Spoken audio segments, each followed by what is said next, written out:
안녕하세요. 오만 가지를 이야기하는 시기의 오만 가지 서범식입니다. 자, 제 소개 멘트에서 시기라는 단어 혹시 눈치채셨나요? 제가 말하는 시기는 물론 이 세대를 살아가는 우리들의 이야기라는 뜻도 있지만요. 바로 오늘 우리가 다룰 감정, 시기이기도 합니다. 이 작은 말장난으로 오늘 이야기의 문을 한번 열어보겠습니다. 이게 참 복잡하고 헷갈리는 감정이잖아요. 그래서 오늘은 좀 쉽게 풀어보려고요. 옛날 이야기 한 편 들려드릴게요. 우리 마음속 마을에 살고 있다는 두 쌍둥이 요정, 바로 시기와 질투에 대한 이야기입니다.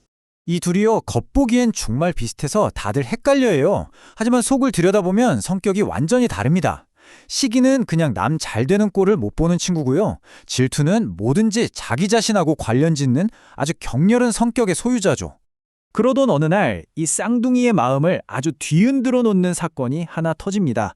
바로 옆집 사는 돌쇠가 말이죠. 번쩍번쩍 탄 황금수레를 샀다는 소문이 쫙 퍼진 거예요. 이게 참 이상해요. 그쵸? 저 멀리 사는 임금님이 황금 마차를 샀다 이런 얘기엔 아무렇지도 않다가 꼭 나랑 비슷하다고 생각했던 친구가 잘 되면 배가 슬슬 아파오잖아요. 철학자 알랭드 보통이 괜히 가장 견디기 힘든 성공은 가까운 친구의 성공이다 라고 한 게 아니더라고요. 정말 뼈 때리는 말이죠. 자, 그럼 똑같은 소식을 들은 이 쌍둥이 과연 어떻게 반응했을까요? 여기서부터 이 둘의 진짜 모습이 드러나기 시작합니다. 먼저 첫째, 시기를 볼게요. 시기는 돌쇠를 보자마자 그냥 기분이 확 상하는 거예요. 속으로 아니 저 녀석이 저런 걸? 진짜 꼴 보기 싫네 하면서 그저 불편한 시선으로 쳐다볼 뿐이었죠. 이게 바로 시기의 본질이에요. 감정의 초점이 온전히 상대방에게만 향해 있는 겁니다. 내가 못 가진 걸 가진 저 사람이 밉고 그냥 그 상황 자체가 불편하고 싫은 거죠. 그런데 둘째 질투는요. 화살의 방향이 완전히 달랐어요. 활활 타오르긴 하는데 그 불길이 자기 자신을 향하는 겁니다. 저 사람은 저런 걸 가졌는데 도대체 왜 나한테는 없는 거지? 이렇게요. 바로 이 지점에서 시기랑 결정적인 차이가 드러나는 거예요. 질투는 그 무게중심이 상대가 아니라 철저하게 나 자신에게 있습니다. 남과 비교하면서 나의 부족함을 고통스럽게 느끼는 거죠. 이게 또 재밌는 게요. 질투의 투라는 한자를 뜯어보면 그 성격이 더 확실하게 보여요. 계집 여변에 돌석자가 붙어 있거든요. 그림이 그려지시죠? 질투심에 불타서 손에 돌멩이를 꽉 쥐고 있는 모습. 정말 격렬하고 뭔가 행동으로 이어질 것 같은 그런 에너지가 느껴지잖아요. 이미 오래전에 위대한 철학자 아리스토텔레스도 이 둘의 차이를 정확하게 짚어냈습니다. 시기는 그냥 남 잘 되는 게 배 아픈 거고 질투는 아니 왜 나는 안 되는데 하면서 초점을 나한테로 가져오는 거라고 말이죠. 자, 그럼 이제 시기와 질투의 정체를 어느 정도 알게 됐습니다. 문제는 지금부터죠. 이 강력한 쌍둥이 요정들이 우리 마음을 찾아왔을 때 우리는 과연 어떻게 해야 할까요? 이 감정은 우리를 완전히 다른 두 갈래 길로 이끌 수 있습니다. 하나는 파괴의 길, 그리고 다른 하나는 성장의 길입니다. 먼저 좋지 않은 길부터 이야기해 볼까요? 바로 파괴의 길입니다.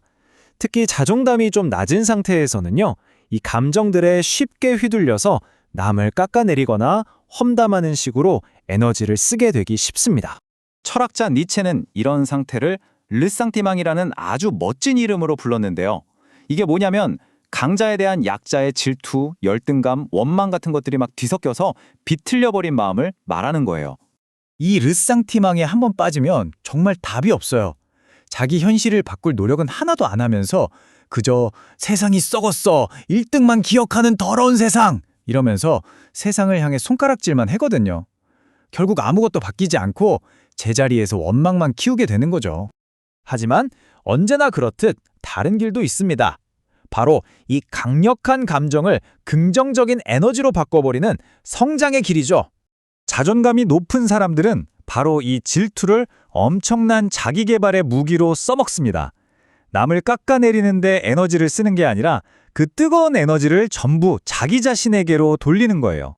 실제로 위대한 예술가들한테서 이런 모습을 종종 볼 수 있어요. 예를 들어 해밍웨이는 동료 작가였던 피츠제럴드를 엄청나게 질투했다죠. 하지만 거기서 그치지 않고 그 감정을 동력 삼아 더 위대한 작품을 써냈습니다. 화가 클림트도 마찬가지고요. 내면의 그 뜨거운 감정을 예술로 승화시킨 겁니다.